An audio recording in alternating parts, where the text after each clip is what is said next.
Well, hello everyone, and thanks for joining me today at Juanette's Crafting Corner for Quick Tip Thursday, episode number 4. And I want you guys to know that you do not have to buy different colors of texture paste. This is some Stampin' Up! Texture paste. Now, I always keep my texture paste in a little baggie. That's one tip. The second tip is then also add some plastic paper or a plastic wrap on the inside of the jar. Press it down so that no air can get to it, and that will help your texture paste stay nice and moist. So this is what I'm going to do. I'm going to take a little bit here, and I'm going to put some over here on this side of this little container. And then I'm going to take some more and put it on this side. And the reason I'm doing this is I want my color to be a little bit variegated.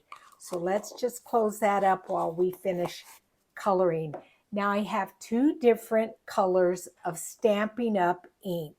One is Mossy Meadow, which is a darker green, and then Pear Pizzazz, which is a lighter green.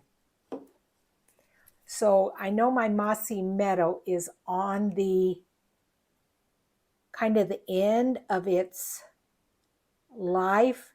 I do have a second bottle available if I'm going to need it, because this is one of my all-time favorite colors. So I've added a few drops there, and then I'm going to add just a little bit of that lighter green.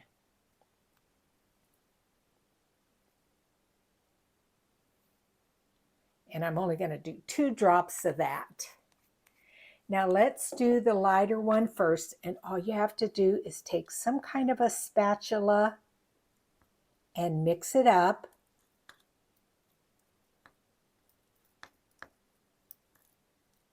And it's going to give you your color.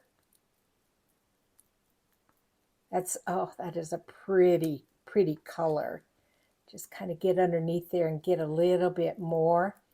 And it's okay if just a tiny little bit of the white shows. Then let's turn it over, and it doesn't matter if we mix the white with the darker one there. And you can see it's making for a nice, pretty color that's a darker hue. Because I want to, what I'm going to stencil with it, I want it to be varying colors. And yeah, you can see that is a darker color there. So all you have to do is bring in whatever you're going to stencil, and I'm going to do 2 different pages. This is one of my coffee stained paper, and I'm going to do the stenciling up here at the top. This is a floral image. I'm going to take my stencil and I'm going to use some low-tack tape to tape it down so it doesn't move while I'm applying the texture paste. And I'm going to just turn it like this, and I'm going to put these images up toward the top. And you know what? I probably, because I'm going to do both sides, I'm going to just open it up. And I want this edge to be right there, and the top edge to be up toward the top. And I think that's pretty good. So I'm going to just lay down some tape over the stencil and the paper together. And let's just start adding some texture paste.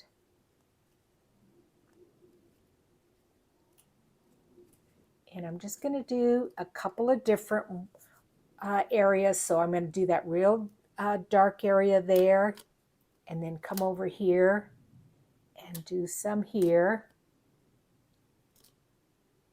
I think I got some underneath my stencil there. It feels like I did.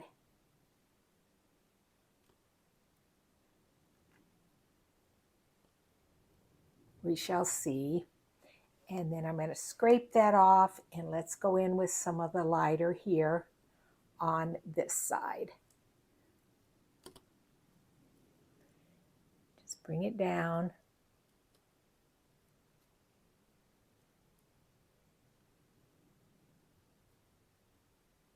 I think I need a little bit there, and then we'll go over here to this area.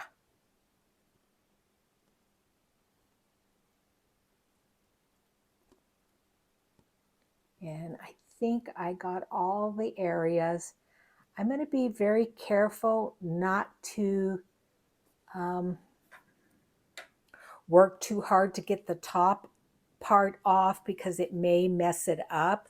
Like I said, I think I got some underneath my stencil here. We'll see. So we're just going to lift it up, the stencil. And do you see how that's two different colors? Isn't that pretty? So I'm just going to move it over because I want to do this side too. And see, I do see right in there is where I got a little bit. So it's not too bad on the other side when I flip the stencil over. So I'm going to lay this one back here up toward where I want it to go. And just again, put my low-tack tape down. Put my two colors down. So I'm going to go with my darker one here.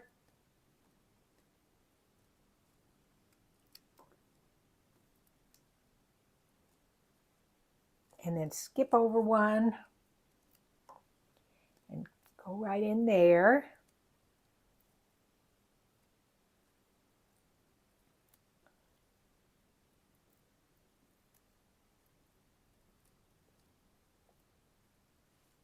And then let's do the lighter one. And it shows a little bit of that white, which I do like that.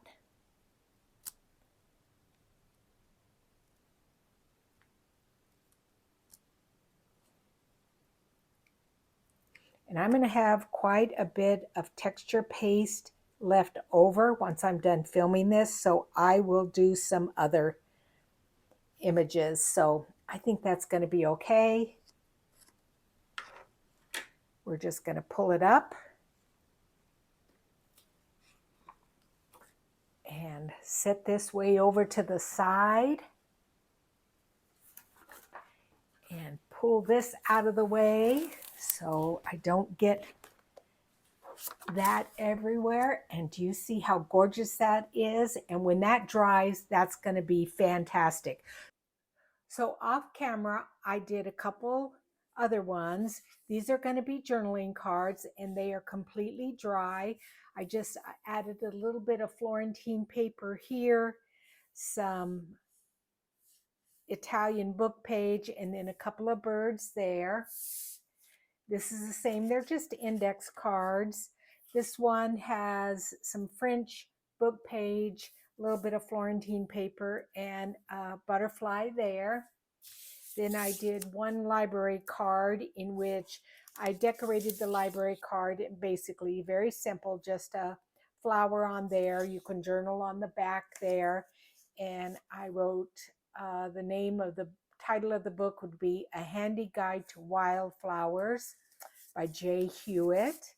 And all I did is put a little flower there and then a piece of book page from Wildflower book that I have. And then this one has, again, a little bit of Florentine paper, some of my 1700s German alphabet, and then just a postage stamp sticker. So that's my quick tip for today, this Thursday, and I will see you guys next Thursday. Thanks, and bye-bye.